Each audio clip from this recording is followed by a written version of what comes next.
He lied. He manipulated. He stole hundreds of millions of dollars from the working class. He was caught, and he only served 22 months in a minimum security summer camp. And then, Hollywood turned his crimes into a global blockbuster. They cast one of the most famous actors on the planet to play him, and we all bought tickets. We laughed. We cheered.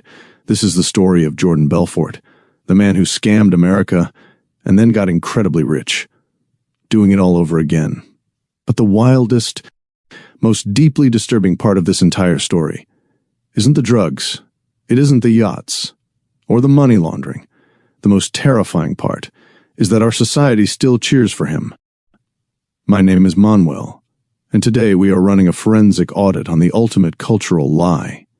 We are going to break down the exact psychology of a financial predator, the math behind the greatest pump-and-dump scheme in modern history, and why the system is rigged to punish the victims and reward the villains. If you want to learn how to spot the modern-day wolves hiding in your social media feeds right now, hit subscribe, because today we are tearing down the empire. Let's rewind the tape. Bayside, Queens, 1962. It was a working-class, blue-collar neighborhood, a place where dreams were modest and ambition had a very strict ceiling. But one kid had absolutely no interest in ceilings. At 16 years old, while other kids were playing baseball, Jordan Belfort was selling Italian ices on the beach. But he wasn't just selling, he was analyzing. He was testing human psychology. By the end of the summer, he had banked $20,000. Most 16-year-olds would have blown that cash on a used Camaro. Not Jordan. He enrolled in dental school. On the very first day, the dean of the college stood at the podium, looked at the freshmen, and said, "The golden age of dentistry is over. If you are here simply to get rich, you are in the wrong profession." Jordan stood up. He nodded, and he walked out of the room, just like that, because he wasn't there to clean teeth. He was there to accumulate capital, and if dentistry wasn't the vehicle, he would find another one. His next stop? Meat. After college, Jordan launched a door-to-door meat and seafood business. Yes, really, he was selling flash frozen steaks out of the back of a truck. It was messy. It was scrappy. But it was surprisingly successful. He was moving $100,000 a month in product, with no infrastructure, no storage, and absolutely no business plan.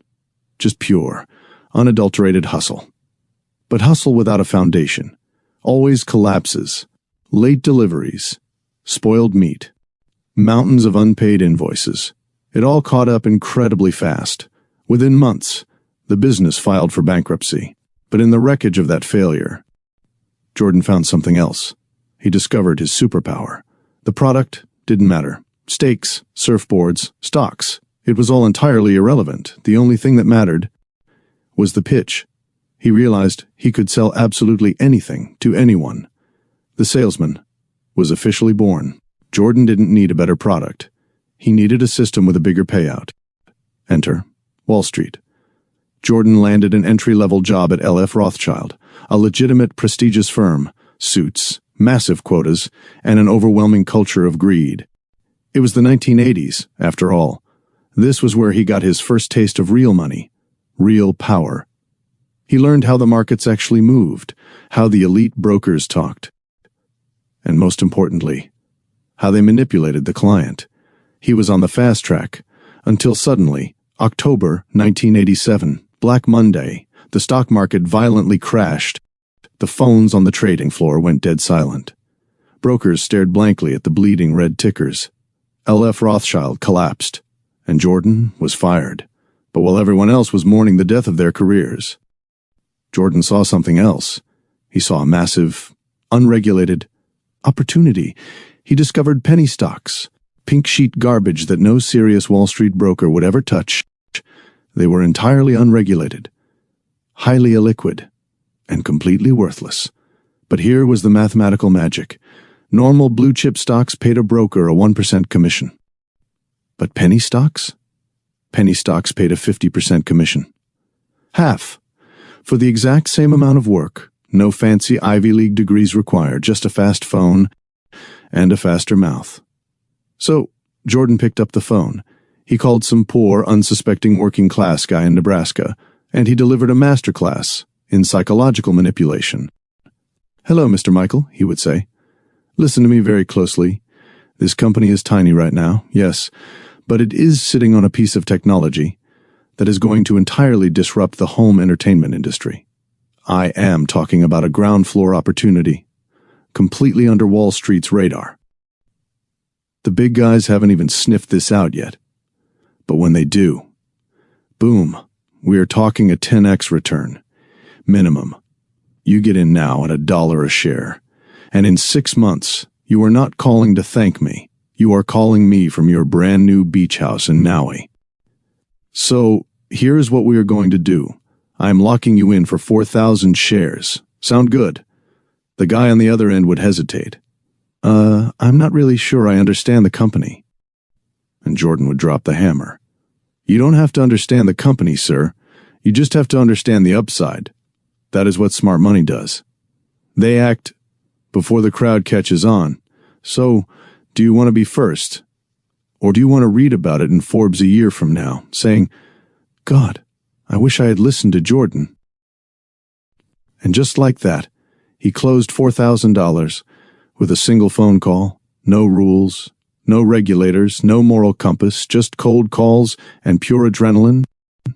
He had found his kingdom, and he was ready to build an empire. By 1989, Jordan Belfort was already pouring the foundation. But this time, he wasn't alone. Enter Danny Porush, a fast-talking, deeply flawed misfit from Long Island.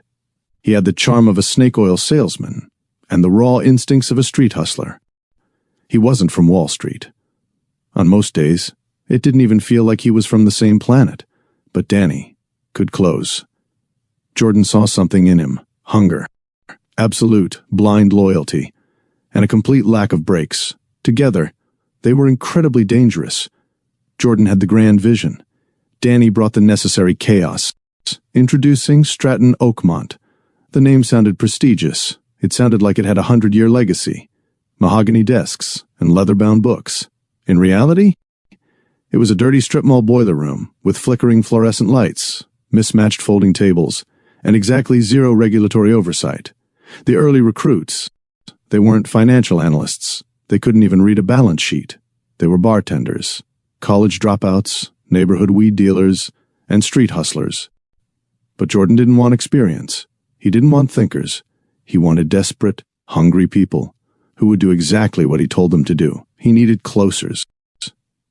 Then came the training. Jordan developed a proprietary sales method called straight-line persuasion. It wasn't just a script. It was a psychological pressure cooker. It was designed to turn stammering, uneducated rookies into high-pressure, hypnotic machines. He taught them how to bulldoze hesitation, how to drown out a client's logical doubt, and how to aggressively guide a prospect from hello to where do I wire the money in a single, unbroken line. Soon, the office took on a terrifying rhythm. Fast, loud, addictive, the phones never stopped ringing, the orders never stopped flowing, the energy was electric, and the egos were growing completely out of control. But the dark brilliance of Stratton Oakmont wasn't just in how they sold. It was in who they sold to. They didn't call hedge funds. They didn't call billionaires. They explicitly targeted the forgotten investors. Working-class retirees, desperate parents trying to save for college, the exact people Wall Street typically ignored. Stratton Oakmont sold them hope, wrapped in extreme urgency, dressed in false certainty, and backed by entirely made-up projections. At first, it was just obscure penny stocks, garbage companies with names like Beezy's Tea, that barely existed outside of their own fake press releases. But once the hundreds of millions started flowing, the schemes evolved. It wasn't just fake companies anymore. It was real initial public offerings, real IPOs. Let's run a forensic audit on exactly how they stole the money. Jordan and his inner circle would secretly buy up massive blocks of a cheap stock. Before it ever went public, they owned the majority of the shares, hiding them in offshore shell accounts. Then, they turned the Stratton sales floor into a weaponized hype machine, call after call, promise after promise. They aggressively flooded the market with manufactured excitement. They told retirees this was the next Microsoft. The demand skyrocketed, and the price of the stock spiked artificially. And right when the stock hit its absolute peak, right when the single mother in Ohio bought her shares at $20, Jordan and his insiders quietly dumped all of their hidden shares, cashing out for tens of millions of dollars. The massive sell-off triggered an immediate crash. The stock price plummeted to zero, and those thousands of working-class investors, they were left holding the bag, their retirements entirely wiped out. In the financial world, it is called a pump and dump, a highly illegal, devastating form of market manipulation. But at Stratton Oakmont, they just called it a Tuesday. By the early 90s, the firm had exploded. Stratton wasn't just a brokerage anymore. It was a terrifying carnival of excess. The office was a chaotic blur of screaming phones, air horns, testosterone, $2,000 custom suits, and enough narcotics to sedate a rhinoceros. Jordan built a deeply toxic ecosystem, where fear and loyalty were the only accepted currency. Top performers? They were treated like absolute royalty.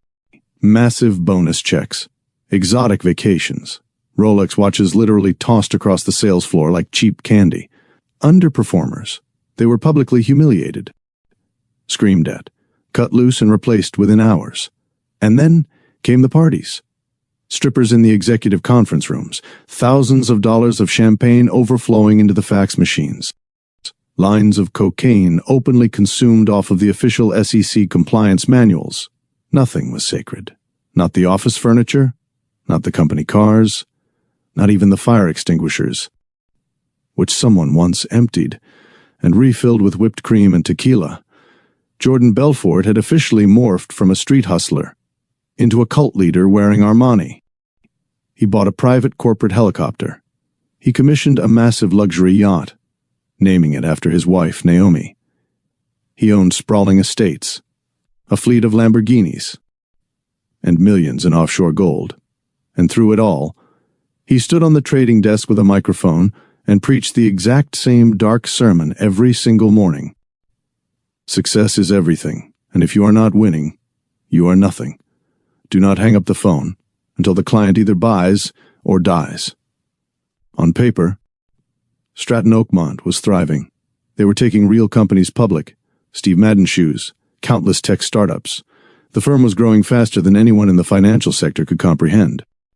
But underneath the shiny veneer of the Ferraris and the Rolexes, the foundation was completely rotting, because when you cannot sell the truth, you are forced to sell a dream.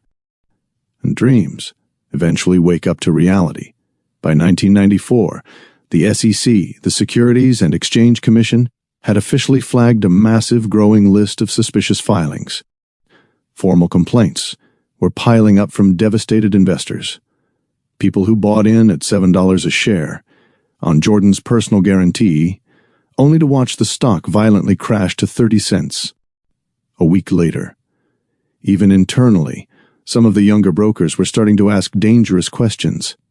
They realized they were pushing stocks with absolutely no revenue, no product, and sometimes not even a working corporate phone number. Management's answer to those questions? Close the deal, or get the hell out of my office. But as the firm's profits grew, so did the massive complexity of hiding the stolen money. Tens of millions of dollars were being illegally funneled offshore, through a dizzying web of Swiss shell companies. Some accounts were hidden under the name of Jordan's aunt in the United Kingdom. Others were parked in Geneva, under fake corporate entities. At one point, Jordan was so desperate to hide the cash, he literally used human couriers, including a housekeeper who smuggled cash-stuffed envelopes, sewn directly into the lining of her clothing, on commercial flights to Switzerland. Jordan Belfort called it asset protection. The FBI called it international money laundering. Inside the firm, the psychological toll of the lies was catching up. Drug use, which started as a weekend reward, became a medical necessity just to survive the trading day. Brokers were taking Quaaludes to slow their rapidly beating hearts down, and then snorting cocaine just to speed themselves back up enough to dial the phone. People were literally passing out during client calls. One broker had a full-blown medical seizure right on the chaotic sales floor. The empire was bleeding, and the wolves were starting to turn on each other. And Jordan? He was unraveling faster than his own firm. His marriage was disintegrating. His wife would constantly find prescription pills hidden deep in the couch cushions, syringes left out in the master bathroom. He once violently crashed his Ferrari into a stone pillar, while high out of his mind on Quaaludes, with his 3-year-old daughter sitting unbuckled in the passenger seat. And then came the infamous yacht incident. June 1996. Against the explicit, frantic warnings of his own captain, Jordan aggressively insisted they sail his massive luxury yacht from Italy to Sardinia, straight into a massive, highly dangerous storm. He was drunk. He was high, and he was completely convinced that nothing in this world could touch him. Not the law, and certainly not the ocean. The Naomi began to violently take on water in the middle of the terrifying sea. On board were Jordan, his wife, their young daughter, and over $2 million in jewelry and illegal narcotics. They had to be air rescued by the Italian Navy. The yacht sank. It was completely destroyed. Jordan survived, but something inside of him, the invincibility, didn't. Back in New York, the walls were finally closing in. Elite journalists from Forbes and the Wall Street Journal had begun heavily poking around Stratton Oakmont. Former disgruntled employees were quietly talking to reporters. But the most dangerous threat of all was a man named Gregory Coleman, an elite agent with the FBI's Financial Crimes Division. Coleman didn't just see regulatory red flags. He smelled blood in the water, and he quietly, methodically, began piecing together a massive timeline. He pulled Stratton's aggressive cold call scripts. He legally subpoenaed thousands of offshore wire records. He tracked massive real estate purchases that did not logically match Jordan's reported income. He found that Jordan was withdrawing cash in highly suspicious patterns. $50,000 at a time, in cashier's checks, laundered cleanly through casinos and high-end art galleries. Agent Coleman knew exactly what it meant, and eventually, so did Jordan. But what Jordan didn't know was that the loyalty he bought with Rolex and cocaine was incredibly fragile. Some of his own top brokers had flipped. One had been caught by the feds on an entirely separate fraud charge. Another was furious about being burned on an unpaid $1 million bonus. They secretly wore FBI wires into the office. They recorded Jordan's highly illegal phone calls. They quietly turned over massive folders of fake stock projections. And as the federal heat rose, more and more executives jumped ship, not out of a sudden sense of morality, but out of pure, desperate self-preservation. The wolves were eating each other to survive. Then came October 1996. Federal agents raided Stratton Oakmont. They arrived just after sunrise, black windbreakers flooding the chaotic sales floor. Phones were physically ripped from the desks. Massive filing cabinets were emptied into boxes. Servers and hard drives were instantly copied. Employees were aggressively questioned against the walls. Someone desperately tried to flush highly classified documents down a bathroom toilet. Another executive tried to casually walk out the back door, holding a briefcase stuffed with shredded illegal contracts. It didn't matter. The raid was a massive success. The FBI had exactly what it needed to bury them all. But Jordan still wasn't done playing God. In early 1997, while actively under federal investigation and explicitly ordered by the government not to move a single penny of funds, he arrogant wired $2 million directly to a hidden account in Switzerland. The transaction was easily traced. The phone conversation authorizing it had been perfectly recorded. That single, arrogant transfer became the thread that unraveled his entire life. The decade-long chase was officially over, and the fall had finally begun. By late 1998, Jordan Belfort was completely out of moves. The FBI had the wire recordings. The SEC had the fraudulent financial filings. The billion-dollar empire he built on high-pressure cold calls and false promises had finally collapsed into dust. And now, it was his turn to face the music. He was facing up to 30 years in a federal penitentiary. Wire fraud, securities fraud, international money laundering. The charges alone could have buried him for the rest of his natural life. So, Jordan did what Jordan always did best. He sold. Only this time, he wasn't selling fake penny stocks, he was selling information. He flipped. He fully cooperated with the federal government. He wore a wire against his own partners. And one by one, the exact people who once worshipped him on the sales floor were handed over to the FBI like cheap receipts. Over 30 Stratton employees were federally indicted. Brokers, partners, supposed best friends. Some of them had joined Stratton right out of high school. They learned exactly how to sell, directly from Jordan. They explicitly followed his illegal playbook, and now they were going to prison for it.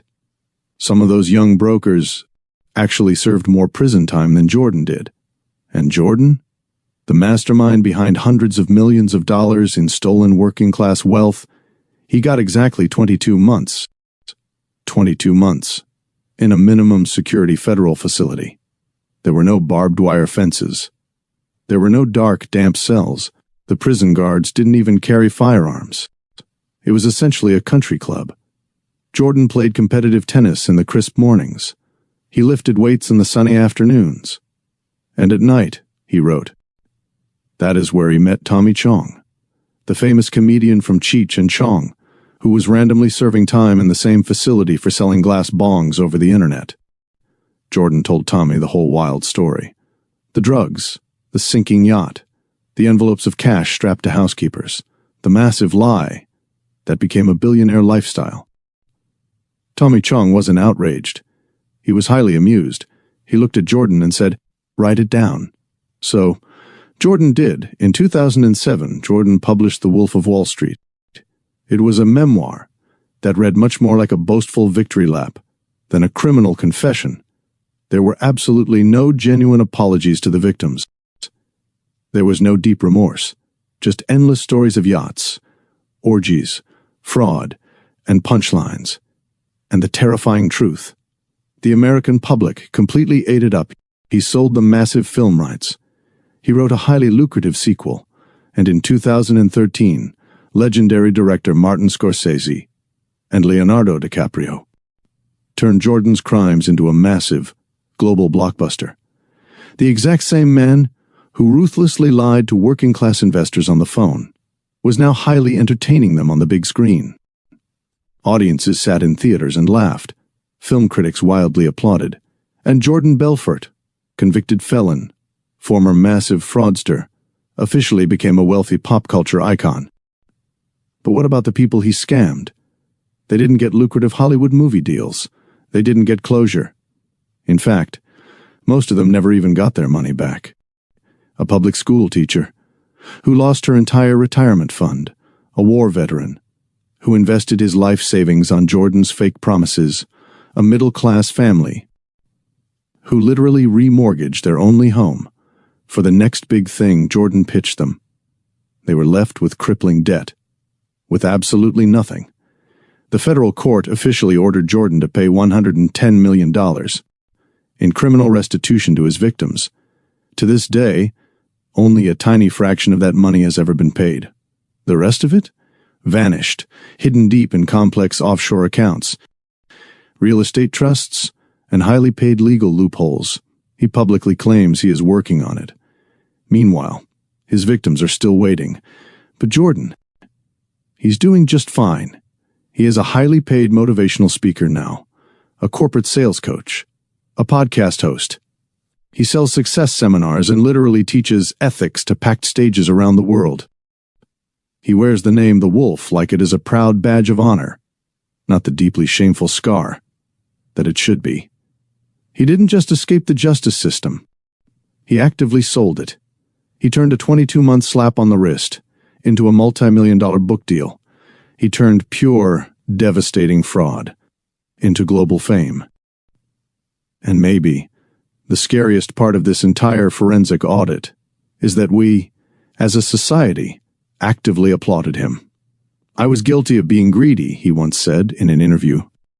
But so is everybody else. And honestly, maybe that is exactly why he got away with it. Because deep down, our cultural script is so broken that we never actually wanted him punished. A dark part of society just wanted to be him. And that is the ultimate trap. As long as we idolize the aesthetic of wealth, the cars, the watches, the helicopters, without questioning the ethics of how that capital was accumulated, the wolves will always exist. They will just change their suits. Today, the boiler rooms aren't in strip malls in Long Island. They are on TikTok. They are in Discord servers pushing fake crypto coins, AI trading bots, and guaranteed dropshipping courses. The script is exactly the same, only the technology has changed. Your job is to act like the chief financial officer of your own life. Protect your capital. When someone promises you a shortcut to the promised land, remember the math. The system doesn't reward the gullible, it consumes them. I want to hear from you down in the comments. Look at the modern internet. Who are the new wolves operating right now? Which influencers or financial gurus are running the exact same playbook Jordan Belfort used in 1993? Name them in the comments, and let's run a public audit on their claims. If this deep dive changed how you look at financial history, hit the like button. Subscribe to Manuel Invests for more forensic audits on the lies we've been sold. Outsmart the system. Protect your capital. Buy your freedom. I am Manuel. I will see you in the next deep dive.